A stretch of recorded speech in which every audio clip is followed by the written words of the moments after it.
हसनपुरा अरवनी में कल शाम मिलिटेंटों और सिक्योरिटी फोर्सेस के दरमियान इनकाउंटर हुआ था। ये इनकाउंटर आज सुबह खत्म हो गया। इनकाउंटर में अलबद्र से वाबस्ता 2 मिलिटेंट हलाक हो गए हैं। हलाकशुदा मिलिटेंटों के कब्जे से असलहा व गोला बारूद जब्त किया गया है।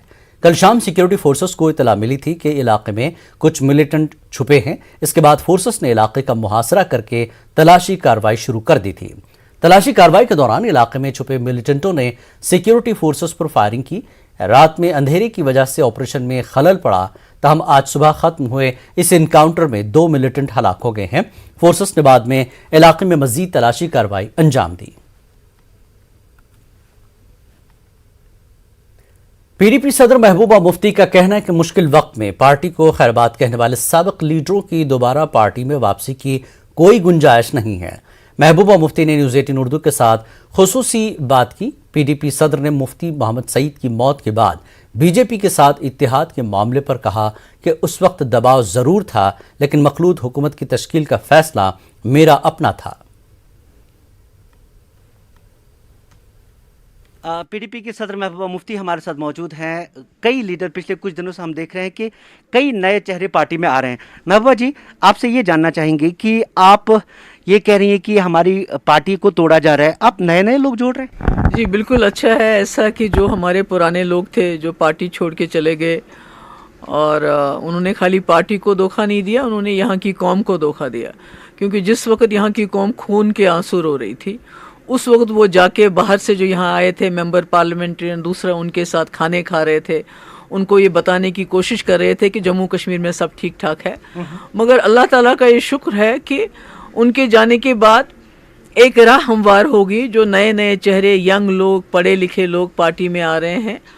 मैं चाहती हूँ ऐसे जवान हमारी पार्टी में आए जो आने वाले वक्त में 10-20 साल तक जो पार्टी का जो जो एक हमारा विजन है, जो हमारा एजेंडा है, उस पे डट के काम करें। नहीं, मैंने सुना पीर पंजाल से ऐसे कई लोग थे जो कहते थे कि हमें फिर से ज्वाइन करना है, वापस आना है। तो ऐसा भी क्या कि चलिए जी, एक वक्त में उन्होंने पार्टी छोड़ी, लेकिन आपको नहीं लगता कि इस वक्त लोगों को जोड़ के साथ में चलने की जरूरत? देखिए, मैंने जिससे पहले कहा कि अगर उन्होंने खाली मेरी पार्टी को मुझे धोखा दिया होता तो मुझे कोई तकलीफ नहीं थी, वो वापस आते तो उनको वापसी का रास्ता हम दे भी देते। मगर इन्होंने इस कौम को धोखा दिया। किन की बात करी है, मुलाकात की है? वो तो कुछ लोग होंगे। नहीं, वो तो तकरीबन तो सभी गए ना। कोई ने दिल्ली में, किसी ने वहाँ उनके साथ लंच किया, किसी ने कश्मीर में जाके मिले, फिर लेफ्टिनेंट गवर्नर आए, उनसे मिले, दूसरों से मिले, तीसरों से मिले, और ये तासुर था। मिलने में कोई कबाहत नहीं है, मगर एक जो तासुर उन्होंने उस वक्त दिया कि जम्मू कश्मीर में सब ठीक ठाक है, यहाँ कोई तकलीफ नहीं है लोगों को, उसकी वजह से लोगों का दिल टूट गया और ज़्यादा टूट गया। तो ऐसे मैं समझती हूँ कि ये एक ऐसा गुनाह है लोगों के खिलाफ जो काबिल माफ़ी नहीं है। मुफ्ती साहब जब इस दुनिया से चले गए तो एक ऐसा वक्त आया जिसमें आप, ये लोग कहते हैं कि आप नहीं जाना चाहते थे। आपने ये भी कहा कि कुछ लोगों ने मुझे मजबूर किया। ये लोग कौन थे, ये जानना चाहते हैं लोग। मुफ्ती साहब ने जो फैसला किया था, ये किसी आम इंसान का फैसला नहीं था। एक आम इंसान, एक बुज़दिल इंसान इतना बड़ा फैसला नहीं कर सकता है। इसके लिए you have to be a statesman. तो एक स्टेट्समैन की सोच से उन्होंने सोचा था कि जम्मू कश्मीर में हम किस तरह जो हमारे पास है उसको कैसे बचाएं। क्योंकि 370 को खतरा किससे था? बीजेपी से। खतरा किससे था? आरएसएस से। और बीजेपी बहुत ताकत के साथ मुल्क में पावर में आई। तो मुफ्ती साहब का ये अपने जहन में ये बात उन्होंने जहनदशी की थी कि अगर इनको रोकना है तो इनके साथ मफाहमत करनी पड़ेगी। उन्होंने इनके साथ मफाहमत की इस शर्त पे कि आप 370 के साथ नहीं छेड़ेंगे, आप 35A के साथ नहीं छेड़ेंगे, और भी कई शर्तें थी। क्योंकि वो चाहते थे कि जो हमारे पास है, चाहे हमारा झंडा है, चाहे हमारा आईन है, चाहे हमारी असेंबली में हम खुद कवानीन बना सकते हैं, इसकी मैं हिफाजत कर सकूं। तो जाहिर सी बात है, जब वो इस दुनिया से चले गए, मुझे हिचकिचाहट ज़रूर थी, मगर ये भी सोचना था कि मुफ्ती साहब ने किसी मकसद के लिए ये काम किया था, और वो मकसद अधूरा नहीं छोड़ सकते। आपने देखा जितनी देर सरकार चली, हमारा एजेंडा चला। 12,000 नौजवानों की FIR मैंने विड्रॉ कर ली। दिल्ली से बहुत बड़ी टीम आई जो हुर्रियत के दरवाजे पे गई कि हमसे बात कर लो, हम बात करने के तैयार हैं। उसके बाद होम मिनिस्टर उस वक्त उनने तकरीबन 1 दर्जन बार बोला उनने मैं बातचीत के लिए तैयार हूँ। उसके बाद सीज़ फायर हो गया 1 महीने का, 2 मिनिस्टर मैंने ड्रॉप करवा दिए जो हमारी बच्ची के साथ ज्यादती हो गई। तो यानी हम अपना एजेंडा चल रहे थे, बीजेपी का एजेंडा नहीं चल रहा था। तो यही वजह है कि जब इनको ये लगा कि हमने हमारा एजेंडा कमज़ोर हो रहा है, इन्होंने सरकार गिरा दी और उसके बाद 370 भी नहीं रहा, 35 से भी नहीं रहा ना। कि एक तो मुफ्ती साहब का एक बड़ा विजन था जो आज मुझे लगता है लोगों को समझ आना चाहिए। किसी ने आपको मजबूर नहीं किया पार्टी में? नहीं, कुछ हो गया, कुछ लोग चले गए, वो नागपुर चले गए, वहाँ उन्होंने उनके साथ बातचीत की, उनको बताया कि हम रेडी हैं, अगर ये नहीं आती है तो हम। वो लोग कौन है? नहीं, वो मुझे लगता है उनकी नाम लेने की ज़रूरत नहीं है, मगर उस वक्त ये खदशा था मुझे कि अगर ये पार्टी तो तोड़े पार्टी तोड़ने, एक पार्टी बड़ी नहीं है, लोगों से बड़ी, मगर अगर इन्होंने पार्टी तोड़ के सरकार बनाई और जो काम इन्होंने नाजायज़ तरीके से 370 को हटाया, ये जायज़ तरीके से इन्हीं लोगों को इस्तेमाल करके 370 को नुकसान पहुंचा सकते हैं। मेलिसा में शदीद बर्फबारी से कई सड़कों का राब्ता मुनक़ता हो गया। लोगों को शदीद दुश्वारियों का सामना है, खासतौर पर मरीजों के अस्पताल पहुंचने में परेशानी हो रही है। गुज़श्ता शाम चिलीबाला में एक नौजवान लड़की शदीद सर्दी की वजह से बेहोश हो गई। सड़कों पर बर्फ से एम्बुलेंस नहीं पहुंच पाई, मजबूरी में इस लड़की को कंधों पर उठाकर ले जाया गया। मकामी लोगों के अलावा पुलिस और फौजी एहलकारों ने लड़की को अस्पताल तक पहुंचाने में मदद की। CHC चिली में इब्तदाई तिब्बी इमदाद के बाद लड़की को डिस्ट्रिक्ट अस्पताल डोडा मुंतकिल किया गया। सड़कों से बर्फ हटाने में ताखीर पर इंतजामिया के खिलाफ लोगों में बरहमी पाई जा रही है।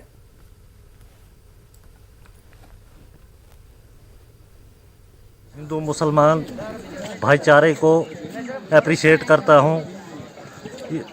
ये हमारा एक वैसे पुरानी यहाँ के भाईचारे की मिसाल मानी जाती है।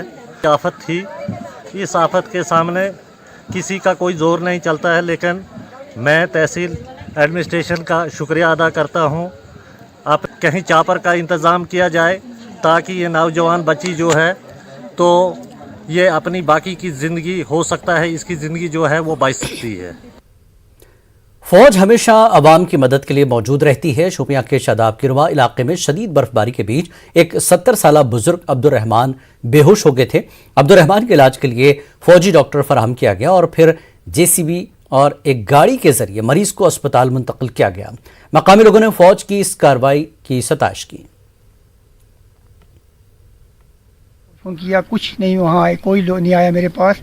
तो उस वक्त मैंने तुरंत आर्मी से रब्ता किया, तो आर्मी कैंप हमारा कठावालन का कैंप, उसने बहुत मदद की। वो हमारे पास आए, उसने अपना मशीन वहाँ से लाई, ऑक्सीजन मशीन लाई, JCB लाया और मेरे वालिद साहब को शोपियां हॉस्पिटल में रेफ़र किया और कोई दवाई दी। ज़्यादा बर्फ़ है, 5-6 फुट बर्फ़ है। बर्फ़ में हमें कोई नहीं जब आता तो हमारी आर्मी आती है, हमारे आर्मी ने मदद की। लेफ्टिनेंट गवर्नर के मुशीर फारूक अहमद खान ने लोगों से अपील की है कि वो कोविड कवायद पर अमल करें ताकि मुश्किल में न पड़े। उन्होंने कोविड केसेस में इजाफे पर तशवीश का इजहार किया, लेकिन कहा कि हुकूमत किसी भी सूरत हाल से निमटने के लिए तैयार है। खान ने बिजली की बहाली और पीने के पानी की फराहमी पर इत्मीनान का इजहार किया। ताहम उन्होंने कहा कि करना की 33 kV लाइन को बहाल किया जा रहा है। कोविड का इस वक्त एक स्पाइक आनी शुरू हुई है। उस सिलसिले में हम देख रहे हैं कि लोगों में लापरवाही बहुत आ रही है। शायद कुछ टीवी चैनल्स पे उन्होंने ये सुन के कि ओमिक्रॉन जो है, जो ये नया वेरिएंट आया है, वो इतना डेडली नहीं है, बीमार करता है लेकिन फैटेलिटीज़ उसमें काफ़ी कम है, तो उन्होंने एहतियात को बिल्कुल आलमोस्ट ख़त्म कर दिया। और उसके चलते हुए उन्हें ये एहसास नहीं है कि अगर 1000 केसेस आते हैं कोविड के, तो उसमें से ओमिक्रॉन के केसेस 100 से भी कम हैं। बल्कि जम्मू कश्मीर को ले तो 5, 7, 8, 9 केसेस आ रहे हैं, जबकि बाकी केसेस जो हैं वो उसी डेल्टा वेरिएंट के हैं जिसने पहले भी बहुत तबाही की है। तो आपके ज़रिए से मैं पब्लिक से भी गुजारिश करना चाहूँगा कि इस चीज़ को लाइटली नहीं लीजिए और इससे पेशतर के हालात उनके लिए ख़राब हो जाएं, बिकॉज हम उनकी सेफ्टी के लिए वरीड हैं और उनकी सेफ्टी तभी हो सकती है जब वो अपनी सेफ्टी खुद करेंगे, अपनी एहतियात खुद बरतेंगे। फ्रूट एसोसिएशन के बाद अब NC ने ईरानी सेब की दरामद पर तशवीश का इजहार किया है। NC तर्जुमान इमरान नबी डार ने सरकार से इस मामले में मुदाखलत का मुतालबा किया। सरकार यहाँ की इकोनॉमी को खत्म करना चाहती है। मैं इसलिए ये बोल रहा हूं कि पिछले 2 हफ्ते से हम चिल्ला रहे हैं और जो ऑर्चिडिस्ट हैं, जो जमीन बाग के मालिकान हैं, वो चिल्ला रहे हैं कि खुदारा हमारे साथ इंसाफ करिए।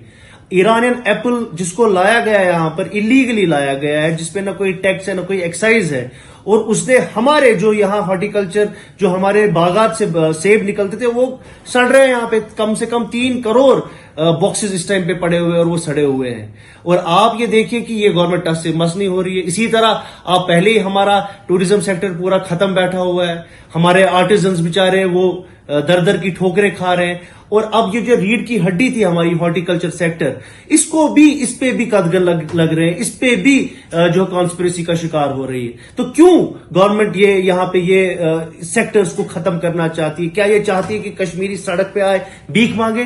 तो ये सरासर नाइंसाफी हो रही है, और गवर्नमेंट को जल्द से जल्द कोशिश करनी चाहिए कि ये ईरानियन एप्पल का जो इलीगल सेल है उसको रोका जाए। एलजी के मुशीर फारूक अहमद खान ने ईरानी सेब की दरामद की खबरों को मुस्तरद कर दिया। उन्होंने कहा कि हुकूमत कश्मीरी सेब को फरोग देने के लिए हर मुमकिन इक़दाम कर रही है। यह है कि एक भी कंसर्न्ड जो हैं, चाहे वो एप्पल ग्रोअर्स हैं या सेलर्स हैं या मर्चेंट्स हैं, वो हमारे पास नहीं आए। ये अखबार में एक खबर आई थी कि एक अखबार में खबर छपी कि जी ईरानियन एप्पल आ गया, और जिस दिन ये खबर छपी है उसी दिन हमने उसका नोटिस लेकर फ़ौरन उसके ऊपर पूछताछ स्टार्ट करवा दी है कि अगर है ऐसा तो कहाँ से आ रहा है, कैसे आ रहा है, और क्या चेकिंग के बगैर आ रहा है। तो ये बात आपका कहना मैं मानने के लिए बिल्कुल तैयार नहीं हूँ कि एडमिनिस्ट्रेशन, आपका कहने का मतलब है कि क्या वो स्मगल करवा रहे हैं। हम कश्मीर के एप्पल को वर्ल्ड मार्केट्स में इस वक्त भिजवा रहे हैं। हम इस वक्त आज भी दुबई में, कतर में चल रहा है हमारा, तो हम यहाँ वहाँ से लेकर यहाँ पर आएंगे। शदीद सर्दी के बीच बुचोतराल में दौरान शब नकबजनों ने अब 5 कुंभों को लूट लिया है। चोर लाखों रुपए मालियत का सोना और नकदी उड़ा ले गए। चोरी की बढ़ती वारदातों से गांव में तशवीश की लहर दौड़ गई है। लोगों ने बताया कि इससे कबल भी इलाके में चोरी की वारदातें पेश आई हैं। उन्होंने कहा कि पुलिस भी चोरों के सामने बेबस नजर आ रही है। घर की चोरी नहीं बल्कि 5-6 घर वाले आज इस जद में आए। मेरी यही सरकार से गुजारिश है, अगर आप कहते कि कानून के हाथ लंबे हैं, मगर मुझे लग रहा है कि चोरों के हाथ लंबे हैं। मेरी यही गुजारिश है कि मेहरबानी कर इन चोरों से हमें नजात दिलाइए ताकि हम सुकून से जी सके। SHO त्राल त्रो दरखास्त तिमो सू टीम तिमो तोन करो पूछताछ पन वह यी मंगन अपील गवर्नमेंटस अत करो कह मदद गुस मिलून। वक्त एक ब्रेक के बाद फिर लौटेंगे।